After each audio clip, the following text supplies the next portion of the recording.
பொதுவா நம்ம காலேஜுக்கு வர்றதுக்கு முன்னாடி நமக்கு காலேஜ் பத்தின என்ன புரிதல் இருக்குமோ அதே புரிதலோட தான் நானும் இந்த காலேஜ் வந்தேன். அதுக்குள்ள இந்த காலேஜ் பத்தின ஏகப்பட்ட கேள்விகள். ஆனா ஒரு கேள்விக்கு கூட நான் இன்னும் இந்த காலேஜ்ல இருந்து ஒரு பதில் கூட கண்டுபிடிக்கல. தனியாவே இருக்கிறது எனக்கு ஒன்றும் புதுசு இல்லை. என்னதான் தனியா இருக்கிறத நினைச்சு நான் ஃபீல் பண்ணாலும் எனக்குன்னு இப்போ இருக்கிறது ஒரே ஒரு ஆறுதல், ஒரு பொண்ணு. நானும் அந்த பொண்ணுகிட்ட என் லவ்வ சொல்ல ட்ரை பண்ணுவேன். ஆனா எங்க என்ன பிடிக்கலன்னு சொல்லிடுவாளோன்னு ஒரு பயம். அப்பப்போ அந்த பொண்ணு கிளாஸ் பக்கத்துல போய் நிற்பேன். ஆனா அவளை பார்க்க தான் முடியாது. பட் எனக்கு அவள் ஞாபகம் வரும்போதெல்லாம் அவள் கிளாஸ்ல தான் போய் பார்க்கணும்னுலாம் ஒன்றும் இல்லை. நான் ஜஸ்ட் கண்ணை மூடினாலே போதும், அவள் தான் என் கண்ணு முன்னாடியே வந்து தெரியும். இதுவரை எனக்கு இருக்கிற ஒரே ஒரு சந்தோஷம் அந்த பொண்ணு மட்டும்தான். ஆனா இனி இந்த சந்தோஷம் இருக்காதுன்னு நினைக்கிறப்பதான் ரொம்பவே கஷ்டமா இருக்கு.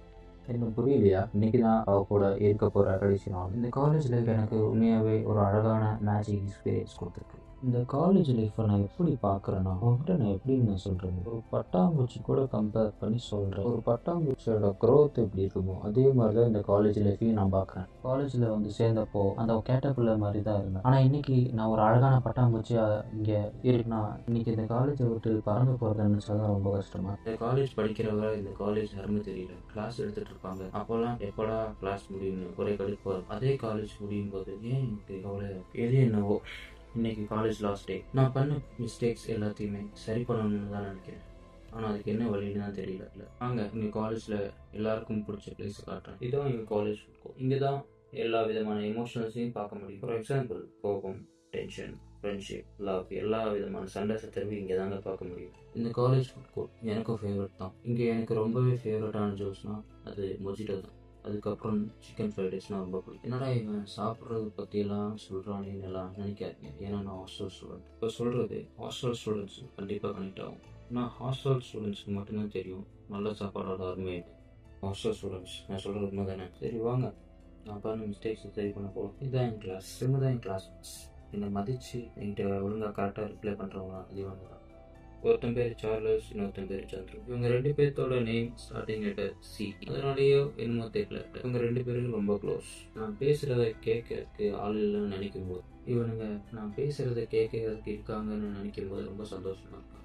இதே நான் லவ் பண்ணுற பொண்ணு நான் பேசுகிறத கேட்கறதுக்கு ரெடியாக இருந்தால் ரொம்ப சந்தோஷமாக தான் இருக்கும். ஆனால் அது நடக்கலையே. அதுக்கு தான் நான் இப்போ ஒன்று பண்ண போகிறேன். இந்த விஷயத்த பண்ணுறதுக்கு முன்னாடி அவள் என்ன பண்ணுறான்னு நான் போய் பார்த்துட்டு வந்துடுறேன். நான் என்ன பண்ண போகிறேன்னு தெரியல. ஆனால் என் மனசுக்கு எது சரியாக போகுது அதுதான் நான் செய்ய போகிறேன். என்னடா ஏதோ பண்ண போகிறேன்னு சொல்லிட்டு ஒழிஞ்சு நிற்கிறானே அப்படின்னு மட்டும் நினைக்காதீங்க. ஏன்னா அந்த பொண்ணை தான் நான் பார்க்க வந்திருக்கேன். இப்படி தாங்க நானும் அவளை டெய்லி பார்த்துட்டு இருப்பேன். அவள் எங்கேயோ பார்த்துட்டு இருப்பா. அவள் என்ன தான் பார்க்குறான்னு நினச்சி டக்குன்னு நான் திரும்பி ஓடி வந்துடுவேன். இப்படி தாங்க டெய்லி நடந்துக்கிட்டே இருக்குது. ஆனால் அவள் எங்கேயோ பார்த்தாலும் என்ன பார்க்குற மாதிரியே இருக்கும். அது போதுங்க எனக்கு அந்த ஃபீல். நான் அவளை பார்த்துட்டேன். அவளை பார்த்த இதே சந்தோஷத்தோட எல்லாருக்கும் நான் அவங்கள்ட்ட சொல்ல போகிறேன். நேரில் போய் சொல்ல வாய்ப்பு இல்லை, அந்த அளவுக்கு தைரியம் இல்லை. அதான் லெட்டரில் சொல்ல போகிறேன். லெட்டர் எழுதி நோட்டும் பெண்ணும் தேவை. அது நம்மக்கிட்ட இங்கே அதெல்லாம் இருக்குது. நோட்டை எடுத்தாச்சு, பெண்ணும் வாங்கியாச்சு. ஆனால் இப்போ என்ன எழுதுறதுன்னு தெரியல. ஒரு வழியாக லெட்டர் எழுத அனுப்பி பேர் மட்டும் சொல்லணும்னு நினைக்காதீங்க. ஏன்னா சீக்ரெட். என்ன எழுதுறதுன்னு தெரியல. ஆனால் உண்மையாக தான் எழுது. ஒரு வழியாக எழுதி முடிச்சிட்டேன். இப்படிக்கு நான் லெட்டர்லாம் பயங்கரமாக தான் எழுதியிருக்கேன். ஆனால் எப்படி போய் கொடுக்க போகிறேன்? அவள் சொல்கிறதுன்னு ஆயிடுச்சு. என்ன ஆனால் என்ன சரி, இப்போ அவள் என்ன பண்ணிட்டு இருப்பா? அவள் இருக்கான்னு போய் பார்ப்போம். அவள் இருந்தால் அவகிட்ட கொடுத்துட்டு வந்துடும். அவள் இல்லைன்னா அவள் பேக்கில் வச்சுட்டு வந்துடுவேன். நினச்ச மாதிரி அவள் இல்லை. இப்போ வேறு வழி இல்லை, பேக்லேயே வச்சுட்டு வந்துடும். இந்த லெட்டரை பார்த்து அவள் என்னன்னு நினைப்பா? இந்த லெட்டரை நம்ம வைக்கலாமா வேணாமா? சரி வைக்கிறதுன்னு முடிவாயிடுச்சு, போய் வைப்போம். அவள் வர்றதுக்குள்ளே எப்படியாவது பேக்கில் வச்சுட்டு ஓடிடும். எனக்கு கடவுள் நம்பிக்கையெல்லாம் பெருசாக எதுவும் இல்லை. நான் இப்போ அவள் நம்பி தான் ஆகணும். கடவுளே எப்படியாவது பார்த்து பண்ணியிருப்பா. எப்படியாவது இந்த லெட்டரை அவள் எடுத்து பார்த்துடணும். அது போதும் எனக்கு. வந்த வேலை முடிஞ்சு அப்படியே பேக்கில் வச்சாச்சு. கிளம்புற வேண்டியதான். வந்த வழியை விட்டுட்டு நான் எந்த வழியில் போயிட்டு இருக்கேன் பாரு. ஓ வழி. காலேஜ் லைஃப் தான் நான் லைஃப்னு பெருசாக நினச்சிட்டு இருந்தேன். இனி வரப்போகிறது தான் பெரிய லைஃப். இது நான் வேறு வழி இல்லை, அக்செப்ட் பண்ணி தான் ஆகணும்.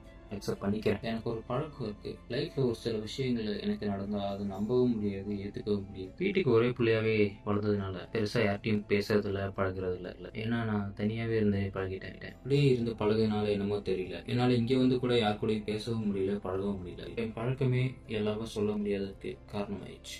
காலேஜ் முடியறதுக்குள்ள எப்படியோ என் லவ்வாக சொல்லிடணும்னு நினச்சேன். ஆனால் அது முடியல. ஆனால் இப்போ இருக்கிற சாட்டிஸ்ஃபேக்ஷன் என் லவ்வை லெட்டரை எழுதி வச்சுட்டு வந்துட்டேன். அவள் பார்க்குறாளோ இல்லையோ என் லவ்வை நான் லெட்டர் மூலியமாக காமிச்சு வந்துட்டேன்.